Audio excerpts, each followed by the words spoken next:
안녕하세요. 원수 같은 사람을 떼어내고 온 여자입니다. 저는 항상 노력은 배신하지 않는다고 믿었어요.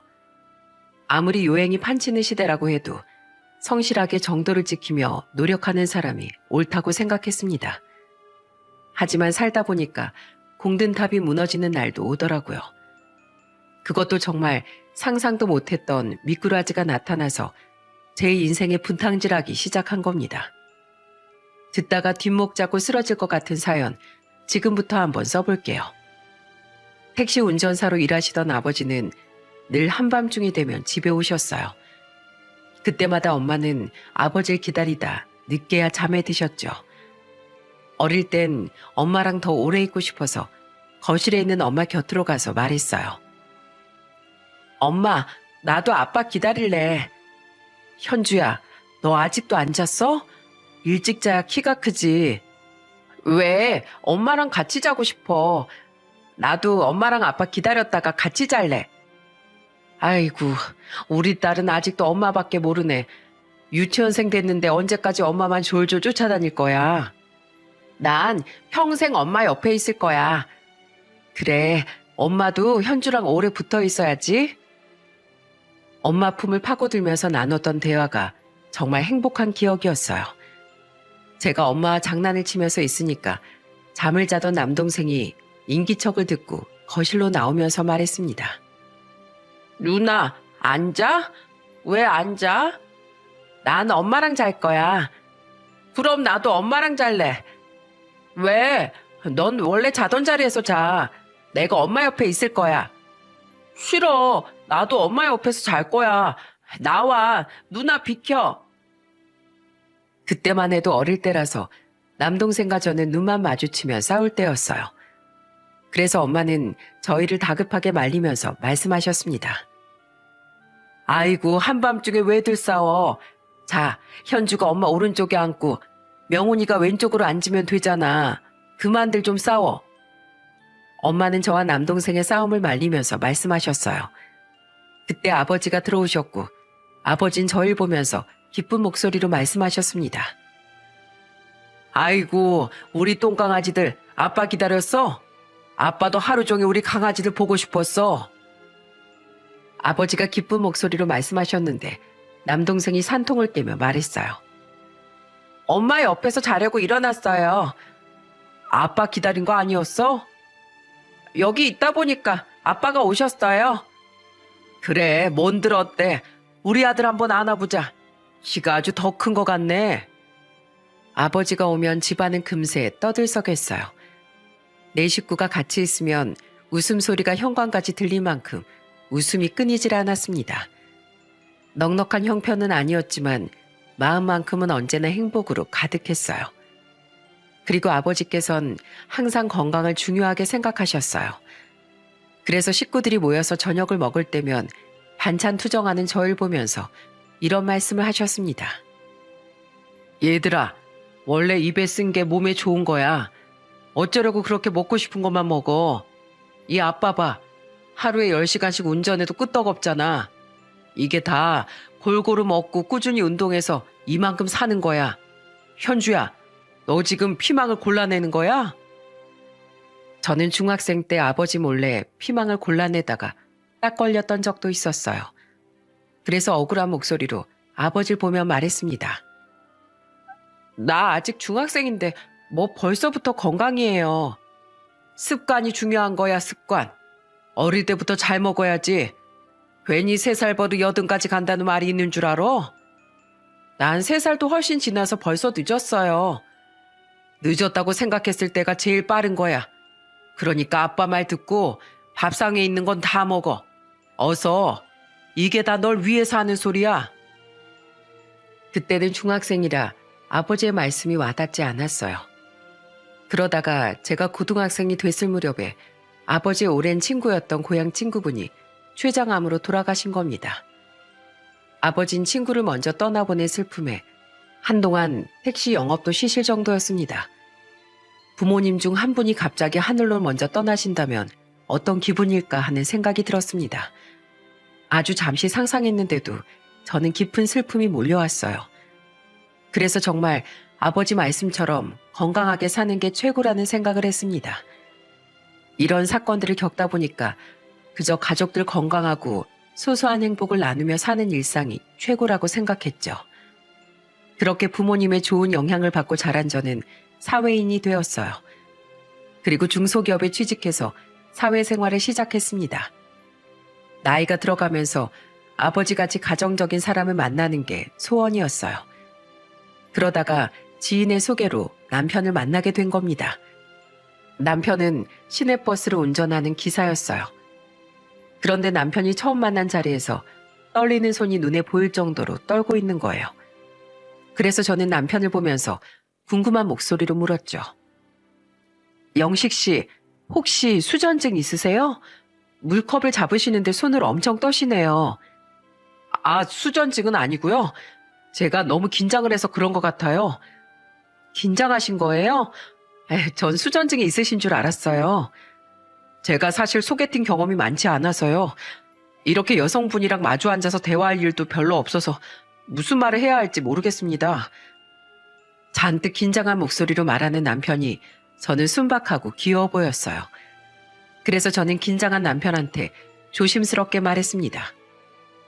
대화가 거창할 게 있나요?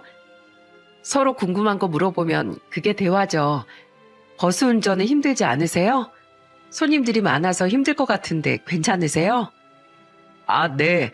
앞만 보고 달리니까 오히려 일은 적성에 맞아요. 현주 씨는 사무실에서 일하시는 거 잘 맞으세요? 일은 솔직히 재미없어요.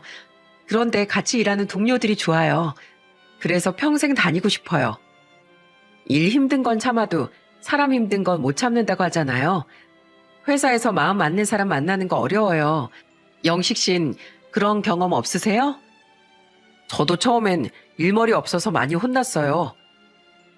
처음에는 긴장했던 남편한테 자연스럽게 대화를 시작하니까 편하게 대화를 이어가기 시작했습니다. 그래서 남편과 여러 대화를 이어나갈 수 있었어요. 그런데 대화를 나눌수록 남편이 참 순박하고 마음이 좋은 사람 같았어요. 그래서 자주 만나서 얼굴을 보면서 인연을 이어나갔죠.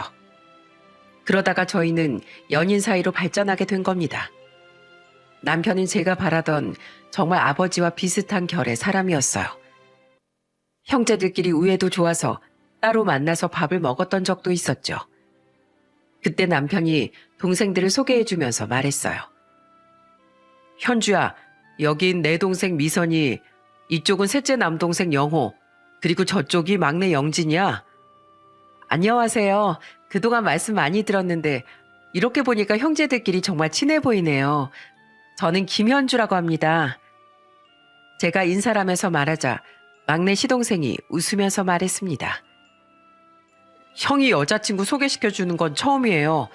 나중에 정식으로 집에도 한번 오세요. 부모님께서 엄청 좋아하실 것 같아요. 정말요? 불러만 주시면 언제든 갈게요.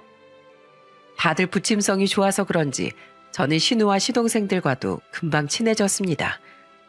그때 저보다 1살 어렸던 신우가 저를 보면서 궁금한 목소리로 물었어요. 언니는 우리 오빠랑 결혼하실 거예요? 그럼요. 전 영식 씨 같은 남자가 이상형이었어요. 다정하고 가정을 먼저 챙길 줄 아는 사람이요. 뭐야, 벌써 둘이 부부 같아요. 너무 부럽다. 난 이상형을 못 만나서 평생 혼자 살 것 같아요. 에이, 눈이 높아서 그렇지 어디 모자란 거 아니잖아요. 아직 남자들이 보석을 못 알아본 거예요. 언니는 어쩜 그렇게 말도 예쁘게 하세요? 정말 우리 빨리 가족으로 지냈으면 좋겠어요. 그렇게 저는 결혼 준비를 하면서 시동생과 신우와 먼저 가깝게 지내고 있었어요. 그리고 처음으로 시댁에 인사 가던 날 시모가 저한테 반가운 목소리로 말씀하셨습니다. 우리 집안 사남매가 입을 모아서 칭찬하길래 누군지 너무 궁금했어요. 어서 와요. 어머님 안녕하세요. 김현주라고 합니다. 저 편하게 불러주세요. 아유, 싹싹하기도 해라. 우리 식구들이랑 벌써부터 잘 지내니까 너무 좋네. 요즘 젊은 사람들 형제 많은 거 싫어하잖아. 그래서 내가 괜히 걱정했는데 이렇게 잘 지내니까 내가 아주 안심이 되네. 식구들 많아서 화목하고 오히려 더 좋은걸요. 우리 집 며느리가 될 인연이었나 봐. 벌써 한 가족 같고 너무 좋다. 집안 분위기부터 달라지잖아. 시모는 절 보자마자 식구들과 잘 지내는 게 보기 좋다고 말씀하셨어요. 시부도 그런 시모를 보면서 거들면서 말씀하셨습니다. 벌써 예비 며느리가 엄청 마음에 들었나 봐. 아주 입이 귀에 걸렸네. 난 우리 장남이 워낙 숫기가 없어서 장갈 못 가면 어쩌나 걱정했는데 이렇게 싹싹한 며느리 데려올 줄 누가 알았어. 이 기세로 우리 아들들 다 현명한 여자 만났으면 좋겠네. 우리 애들은 선관이 있어서 좋은 사람 만날 거야. 예비 며느리 보기만 해도 이렇게 흐뭇하잖아. 시부모는 그때 누구보다 저를 반겨주셨어요. 그리고 밥을 먹은 뒤 시부모와 같이 술을 한잔하게 됐습니다. 그때 시부가 술을 한 잔 마시더니 저한테 진지한 목소리로 이런 말씀을 하셨어요. 내가 이렇게 귀한 예비 며느리 봐서 너무 기뻐서 술 한잔 하자고 했어. 괜찮지? 네, 아버님. 저도 한두 잔 정도는 해요. 그래, 다행이네. 내가 어려운 얘기를 해야 하는데 입이 안 떨어져서 이렇게 술의 힘이라도 빌려야겠네. 네? 아니, 무슨 말씀이시길래 그러세요? 장남 결혼한다고 든든하게 지원해주고 싶은데 우리가 그럴 형편은 아니야. 내 말 이해하지? 그럼요. 걱정하지 마세요. 저도 부모님께 손 벌릴 형편이 아니에요. 그리고 이미 영식 씨랑 다 얘기했어요. 저희는 초가집에서 시작하더라도 꼭 저희 둘 힘으로 시작할 거예요. 그래야 부부죠. 처음부터 어떻게 다 갖추고 시작해요.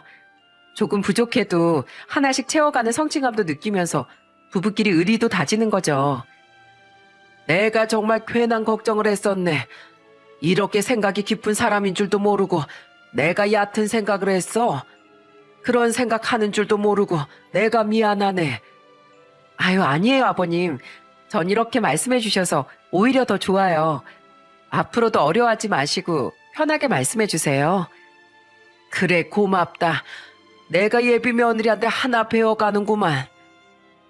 그때 시부의 말에 남편이 웃으면서 말했습니다. 아버지, 이 사람이 먼저 우리 힘으로 시작하자고 했어요. 아, 그랬어? 넌 벌써 팔부출이 다 됐구만. 이 사람이 그만큼 현명한 사람이라고 알려드리고 싶어서요. 아버지가 봐도 합격이죠? 그래, 좋은 사람 만났으니까 둘이 행복하게 잘 살아봐. 항상 서로 존중하는 마음으로 살아야 돼. 네, 아버지, 지켜봐 주세요. 잘 사는 모습만 보여드릴게요. 그렇게 저는 시댁에서 큰 환영을 받으면서 결혼하게 됐어요. 남편이 처가에도 잘하는 사람이라 저도 정말 시댁에 잘하고 싶었습니다. 양가 부모님의 축복 속에 결혼했지만 저희는 형편상 임대 아파트에서 시작하게 됐어요. 그때 남편은 임대 아파트에 입주하면서 저한테 이렇게 말했습니다.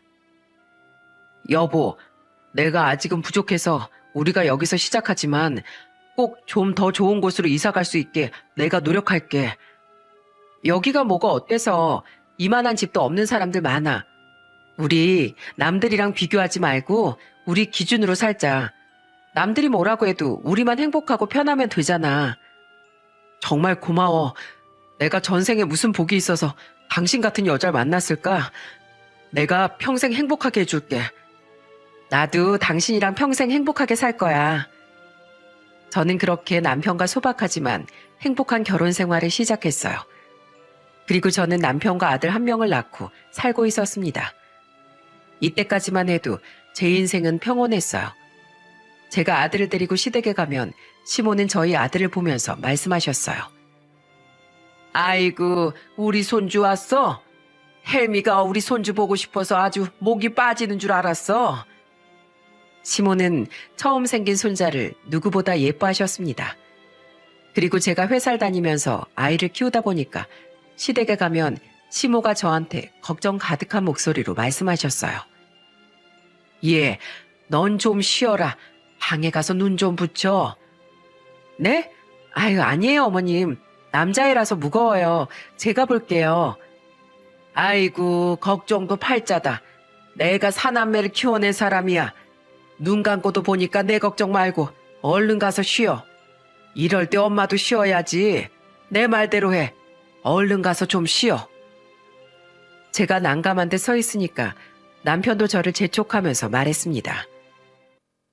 여보, 그냥 가서 쉬어. 내가 엄마 돕고 있을게. 당신 혼자서 평일 내내 바빴잖아. 나도 교대 근무라 당신 자주 도와주지 못하는데 이럴 때 내가 나서야지. 그래? 그럼 나 조금만 쉬고 있을게. 어머님 감사드려요.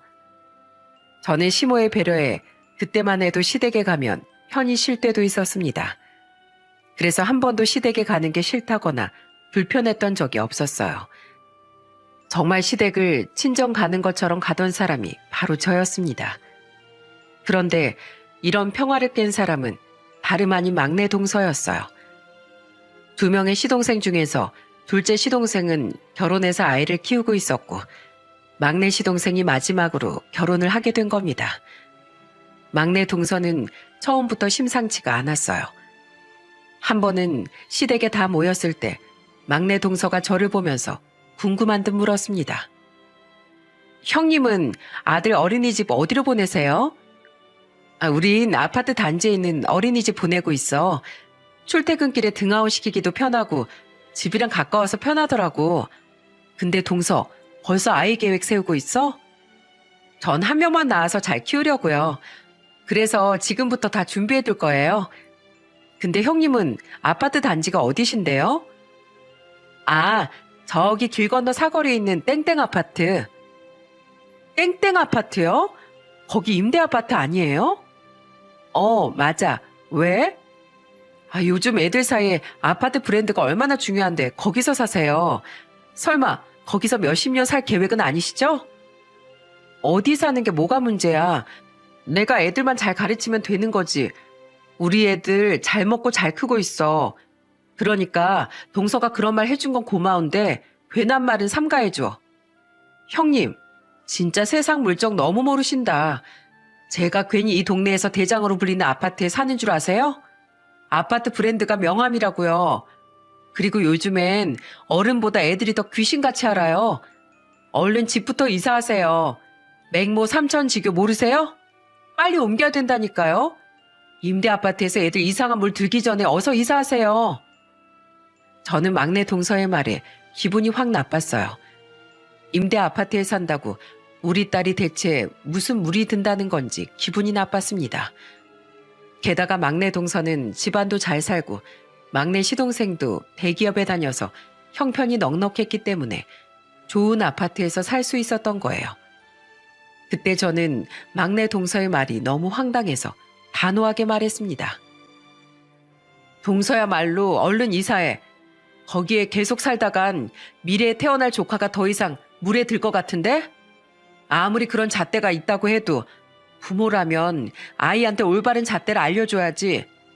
그런 식으로 이사만 한다고 애들 교육에 도움이 되는 줄 알아? 동서야말로 세상 물정을 너무 모른다. 뱁새가 황새 쫓아가다가 가랑이 찢어지는 거야. 뱁새요? 아니, 지금 저한테 뱁새라고 하셨어요? 왜 제 진심 어린 조언을 해줘도 이상하게만 생각하세요? 동서, 성인이면 말을 내뱉었을 때 그 말로 상처받는 사람이 없는지 생각이라는 걸 좀 하고서 말해. 어린애들 두고서 뭐 하는 거야 지금? 동서 같은 학부모들 때문에 애들이 그대로 보고 배우는 거야. 정말로 아이 잘 키우고 싶으면 그 생각부터 고쳐. 저는 동서한테 단호한 목소리로 말하고 방으로 들어가 버렸습니다. 그러자 둘째 동서가 저를 따라왔더라고요. 그러면서 저한테 이런 말을 했어요. 형님, 저 방금 다 들었어요. 저번엔 저한테 그러더니 이번엔 형님한테 그러네요. 뭐야? 동서한테도 그랬었어? 저번에 저한테 어디 사냐고 물어보더니 오래된 아파트에서 왜 사냐고 그랬다니까요. 뭐야? 그래서 뭐라고 그랬어? 저도 말 조심하라고 했죠. 아니 정말 너무한 거 아니에요? 빵빵한 친정 믿고 완전히 무시하는 거잖아요. 친정 부모님이 건물주래요. 그러니까 무슨 아파트 이사를 장난감처럼 말하죠. 참아, 정말 말 실수한 걸 수도 있잖아. 우리 한 번은 그냥 넘어가자. 둘째 동서도 저와 비슷하게 막내 동서한테 기분 나쁜 말을 들었던 거예요. 그때만 해도 저는 처음에 실수였을 거라고 생각했어요. 그런데 막내 동서 행동은 점점 더 가관이었습니다. 특히 임신했을 땐 시댁에서 아주 상전이 따로 없었어요. 시댁에서 다 같이 삼겹살을 먹기로 했었는데 막내 동서가 갑자기 코를 막으며 말했습니다. 아버님, 고기 먹는다고 하셔서 왔는데 삼겹살이었어요? 그래, 왜 그러니? 뭐 문제 있냐? 저 임산부예요. 최고급 한우를 먹어야 되는데 이런 싸구려 돼지를 어떻게 먹어요? 뭐? 싸구려 돼지? 막내 동서의 말에 온 식구들이 다 깜짝 놀랐어요. 그때 보다 못한 신우가 동서를 보면서 소리쳤습니다. 옳게, 지금 말 다 했어? 싸구려 돼지라니. 제가 원래 돼지 냄새 나는 건 못 먹어서 그래요. 아휴, 이럴 줄 알았으면 저 먹을 건 사오라고 하시지 그러셨어요. 동서, 저번부터 보니까 위아래도 없이 말 막 하는 것 같은데 너무한 거 아니야? 애가 뭘 보고 배우겠어? 입으로 먹는 건 조심하면서 말이나 행동은 전혀 조심할 생각이 없는 거야? 어머, 저 임산부잖아요. 그러니까 당연히 최고급만 먹어야죠. 전 원래도 소고기만 먹고 컸어요. 아무리 말해도 막내 동서는 뭐가 잘못됐는지 모르는 눈치였어요. 그때 막내 시동생이 일어나서 동서를 말리면서 말했습니다. 당신 지금 뭐 하는 거야? 내가 말 조심하라고 했지? 내 입으로 말도 못해? 나 돼지 못 먹는다니까. 당신 당장 따라 나와. 아버지, 저흰 이만 가볼게요. 편하게 드세요. 결국 막내 시동생이 동서를 데리고 나가면서 조용해졌어요. 정말 막내 동서는 입만 열면 집안에 분란을 만드는 제조기였습니다. 그때 제가 분위기를 바꿔보려고 시부를 보며 말했어요. 아버님, 삼겹살에 소주 한잔 하실래요? 그럴까? 그래, 한잔 하자꾸나. 원래 여자들이 임신하면 예민해지는 구석이 있어요. 그게 다 모성애래요. 그러니까 신경 쓰지 마세요. 그래, 알겠다. 괜찮으니까 어서 먹자. 그렇게 결국 막내 동서가 시댁을 나가고 나니까 분위기가 한결 풀리기 시작했습니다. 신우는 소주를 마시면서 말했어요. 나중에 올케가 시댁은 빌라 산다고 무시하겠어. 말하는 거 보면 사는 집 딸이라서 그런가 사람을 평가한다니까. 나중에 태어날 애가 뭘 보고 배우겠어.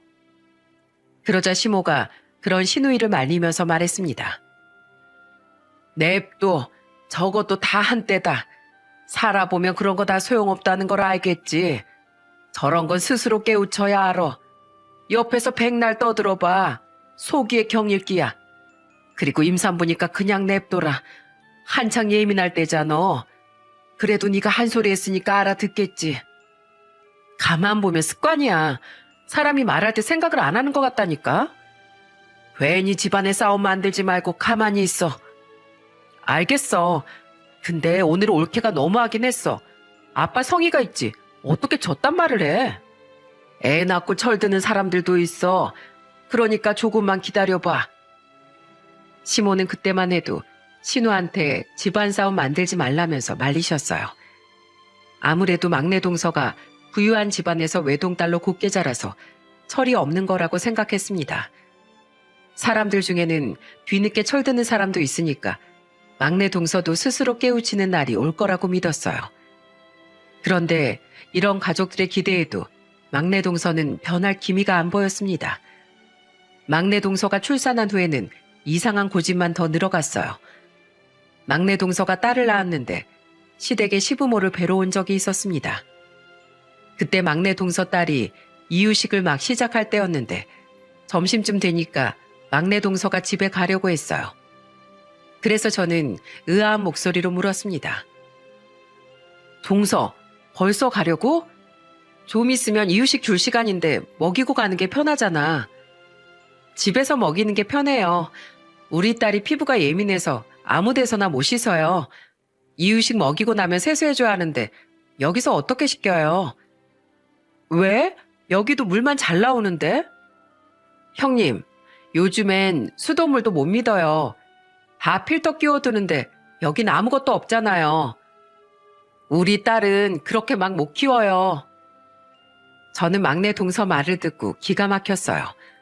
더 말해봐야 뭐하나 싶어서 어이없는 표정으로 동서한테 말했습니다. 그래, 어쩔 수 없지 뭐. 원래 육아는 엄마가 결정하는 거야.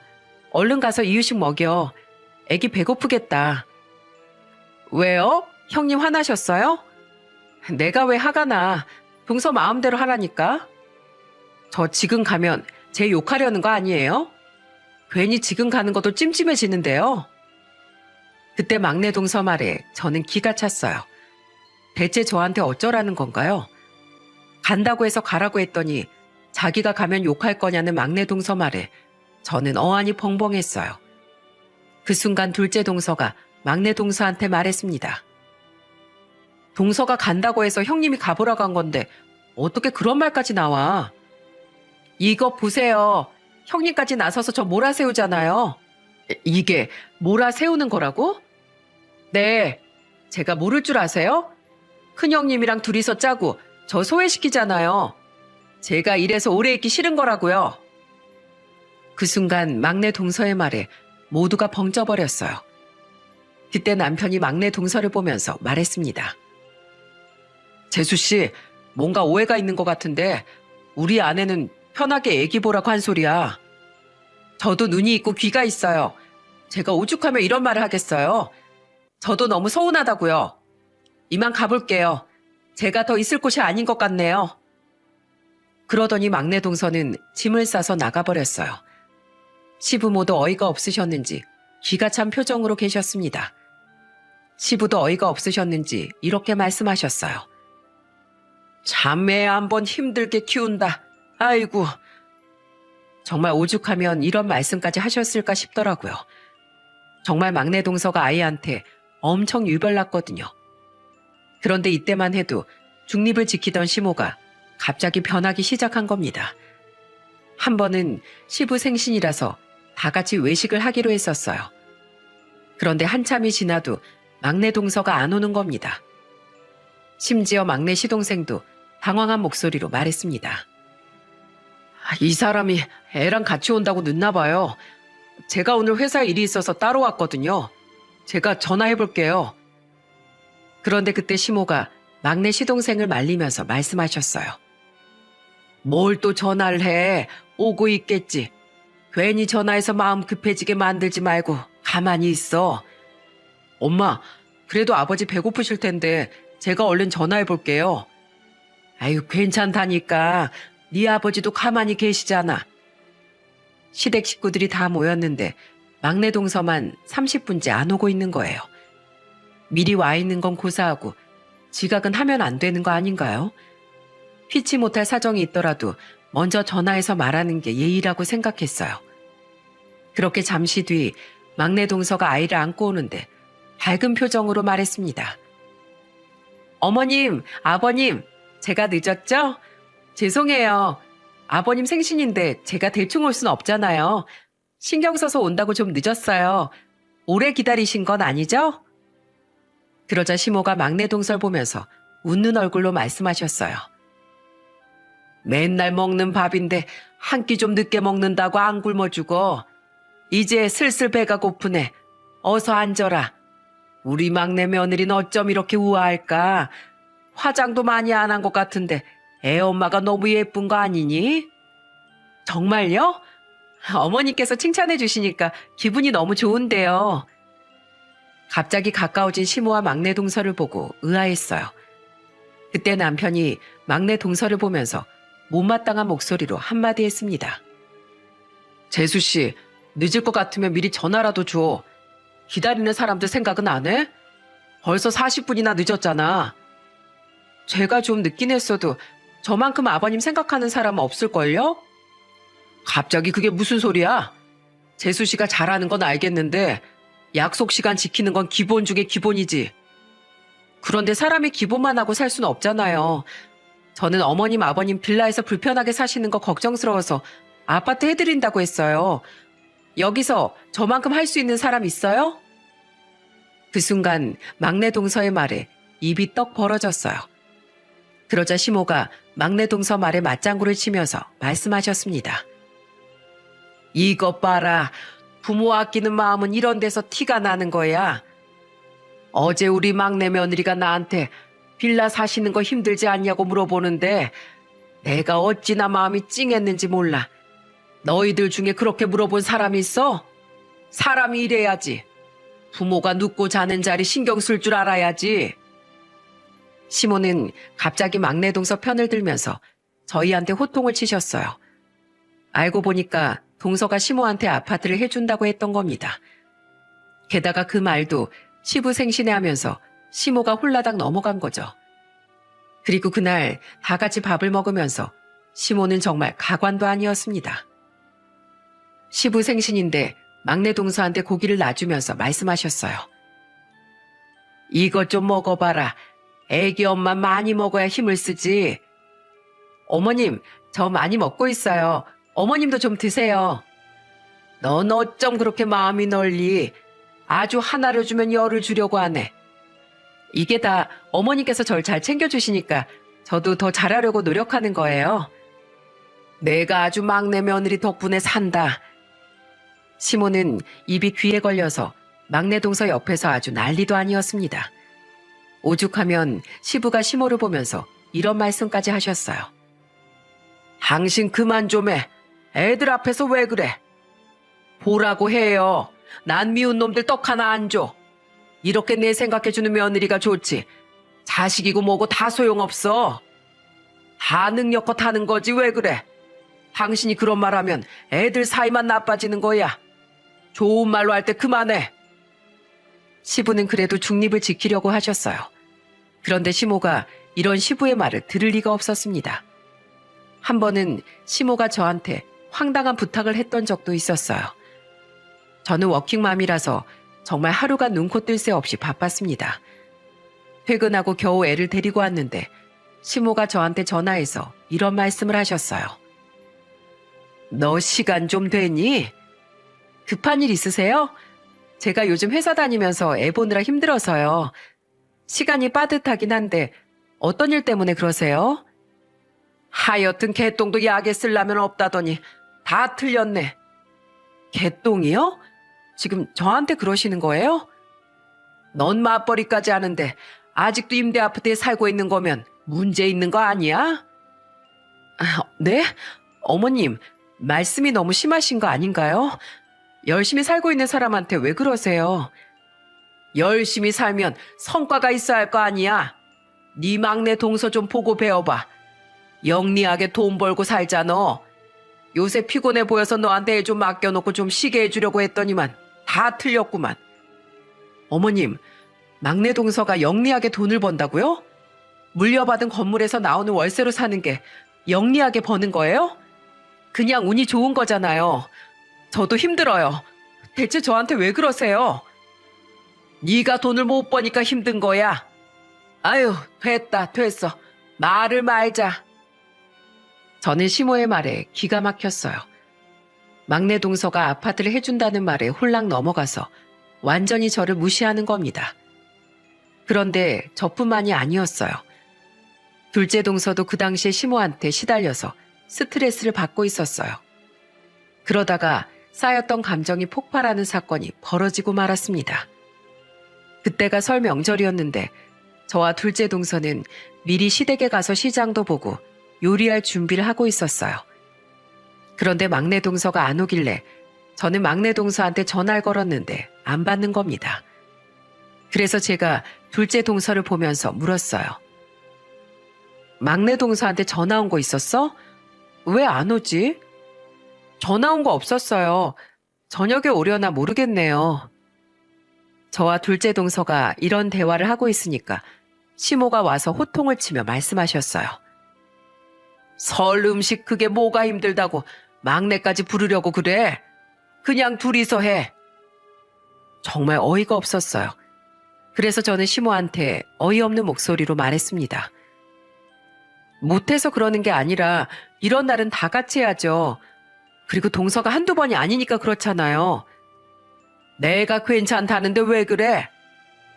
시모의 말에 저와 둘째 동서는 기가 막혔습니다. 그래서 결국 그날 하루 종일 저랑 둘째 동서 시모랑 음식을 만들었어요. 그날은 신우가 일이 있어서 신우도 늦게 왔었습니다. 그런데 다 준비하고 나니까 신우보다 더 늦게 막내 동서가 오는 거예요. 마침 가족끼리 밥을 먹고 있었는데 막내 동서가 왔더라고요. 막내 동서는 뻔뻔하게 들어와서 자리에 앉으면서 말했습니다. 어머님, 아버님, 저 왔어요. 형님, 제가 너무 늦었죠? 와, 이거 다 오늘 하신 거예요? 아우, 너무 맛있겠다. 어제 제가 오랜만에 친구 만나서 과음했더니 속이 좀 안 좋았거든요. 잘 됐다. 잘 먹을게요. 아무렇지 않게 말하는 동서를 보면서 기가 찼어요. 그 순간 이건 짚고 넘어가야겠다 싶어서 동서한테 말했습니다. 동서, 오늘 같은 날엔 빨리 와야지. 제일 늦게 나타나서 과음해서 속이 안 좋다니. 정말 너무한 거 아니야? 동서는 생각이라는 게 없어? 왜 저한테 화풀이세요? 누가 사서 개고생하래요? 그렇게 하기 싫었으면 안 하면 되는 거잖아요. 누가 억지로 시킨 것도 아니고 자기들이 한 거면서 저한테 왜 그러세요? 뭐? 너 말 다 했어? 진짜 내가 동서랑 잘 지내보려고 해도 안 되겠네. 대체 사람이 왜 그래? 말 한마디라도 늦어서 죄송합니다. 형님들 고생 많았어요. 이렇게 한마디 할 수 있는 거 아니야? 사람이 어쩌면 그래. 진짜 더럽게 꼰대같이 구네. 돈이 없으니까 손발이 고생하지. 그러니까 누가 거지처럼 살래요? 뭐야? 너 진짜 오늘 해보자는 거야? 말 다 했어? 정말 막내 동서의 말에 참을 수 없이 화가 났어요. 막말을 내뱉는 막내 동서랑 시댁에 왔다는 것도 있고 한바탕 하려는데 갑자기 시모가 밥상을 손으로 내리치면서 소리를 치셨어요. 그만들 못해? 왜 큰 소리를 쳐? 너 지금 막내 며느리 몰아세우는 거야? 저는 시모가 저한테 숟가락을 던졌다는 사실과 저를 다그치는 말에 기가 막혀서 말했어요. 지금 저한테 그러시는 거예요? 저 하루 종일 일했어요. 누가 너 보고 억지로 일하라고 그랬어? 왜 엄한 사람을 잡어? 지금 막내 동서 속 안 좋다고 하는데 왜 화를 내? 와, 술 마신 사람 배려까지 해줘야 하나요? 그런데 시모가 저한테 화를 내니까 옆에 있던 막내 동서가 한술 더 뜨면서 말하더군요. 어머님, 저 정말로 이런 말씀 안 드리려고 했는데요. 그동안 형님이 저 많이 괴롭혔어요. 그래서 오늘도 사실 오고 싶지 않았지만 온 거예요. 그냥 제가 싫으면 싫다고 하시지 절 왜 그렇게 괴롭히는지 모르겠어요. 둘째 형님이랑 둘이서 제 욕까지 한다니까요. 형님 때문에 저 대인 기피증도 생기고 이젠 불면증도 생겨서 저 약까지 먹어요. 막내 동서가 갑자기 울면서 거짓말을 하니까 저는 황당했어요. 그래서 어이없는 목소리로 막내 동서한테 말했습니다.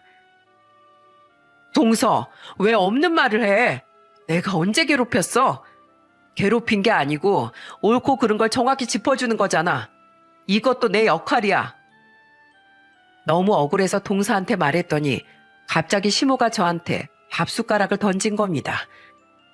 저는 너무 놀라서 놀란 토끼 눈을 뜨고 시모를 봤습니다. 그러자 시모가 저한테 화를 내며 소리치셨어요. 야, 너 그만 못해? 넌 형님이 돼가지고 막내를 감싸줄 줄 알아야지. 뭘 그렇게 다 지적하고 사람 무안을 줘? 내가 가만히 지켜보니까 너랑 둘째랑 붙어서 막내 며느리 괴롭히는 거 내가 모를 줄 알아? 어머님, 지금 저한테 숟가락 던지신 거예요? 그래, 던졌다. 왜? 너 그러다 시엠이 한 대 치겠다. 아주 어디서 말대답이야? 말도 안 되는 상황에 정말 입이 안 떨어졌습니다. 그때 둘째 동서가 나서서 시모한테 소리쳤어요. 어머님, 정말 너무하시네요. 이 상황의 중심을 바로 잡아주셔야지 왜 한쪽 편만 드세요? 어머님이 자꾸 막내 동서 편만 드니까 이런 상황이 벌어지잖아요. 그리고 요즘 세상에 며느리한테 어떻게 숟가락을 던져요? 동서가 아파트 해준다고 해서 이러시는 거예요? 뭐? 사람을 뭘로 보는 거야? 둘째 동서가 말하니까 신우도 참다 못해 시모한테 소리쳤습니다. 엄마, 그러는 거 아니야. 나도 딸이지만 해도 너무한다. 엄마가 중간에서 옳고 그른 걸 안 잡으니까 세원이가 나서는 거잖아. 왜 엄마가 해야 할 일을 안 해? 엄마의 역할이 중요한 거야. 세원이가 지금 잘못한 거 하나도 없는데 왜 이렇게까지 만들어? 시모는 신우이까지 나서자 꿀먹은 벙어리가 됐어요. 그 순간 남편이 교대 근무를 마치고 돌아온 겁니다. 그리고 어수선한 분위기에 상황을 물었고 신우가 전부 다 말해줬어요. 그러자 남편은 완전히 열이 받아서 시모한테 화난 목소리로 소리쳤습니다. 엄마, 지금까지 내 아내 이런 식으로 괴롭혔던 거예요?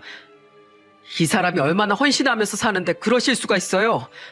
우리 아내 어떤 사람인지 아세요? 내가 얼마 못 버니까 자기가 조금이라도 더 벌어보겠다고 악착같이 버티는 사람이에요. 그리고 내가 힘들 때마다 지칠 때 나를 바로잡는 사람도 아내라고요. 그런데 지금 가난하고 돈 없다고 이렇게 지금 무시하는 거예요? 어떻게 엄마가 그럴 수 있냐고요? 화를 내던 남편은 밥상까지 엎어버렸어요. 시댁은 그야말로 난장판이 됐고 그 순간 남편은 막내 시동생을 보며 소리쳤습니다. 야, 넌 네 마누라가 집구석을 이 지경으로 만드는데 가만히 있었어? 미꾸라지 한 마리가 분탕질한다더니 네 마누라가 딱 그 꼴이네. 형, 진짜 내가 미안해. 내가 그렇게 말 조심하라고 하는데 저 사람이 도저히 바뀌질 않아.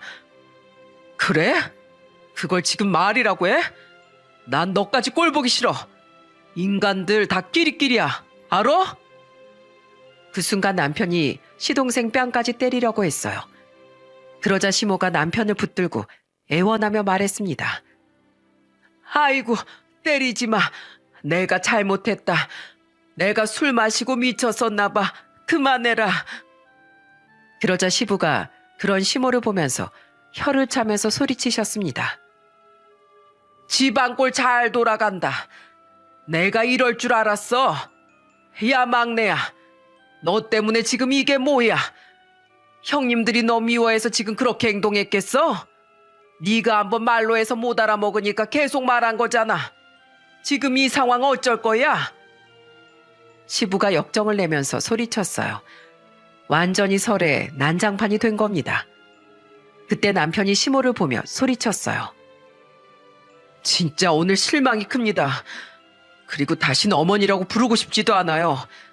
오늘 일 제가 끝까지 잊지 않겠습니다. 다시는 안 올 거니까 그렇게 아세요. 맏며느리 장남 찾지도 마시고 연락도 하지 마세요. 결국 저는 남편과 같이 시댁을 나왔어요. 얼마나 눈물이 흘렀는지 모릅니다. 저는 그저 잘 지내보려고 한 건데 왜 이런 꼴을 당해야 하나 억울했습니다. 그 후 둘째 동서도 시댁의 발길을 끊어버렸어요.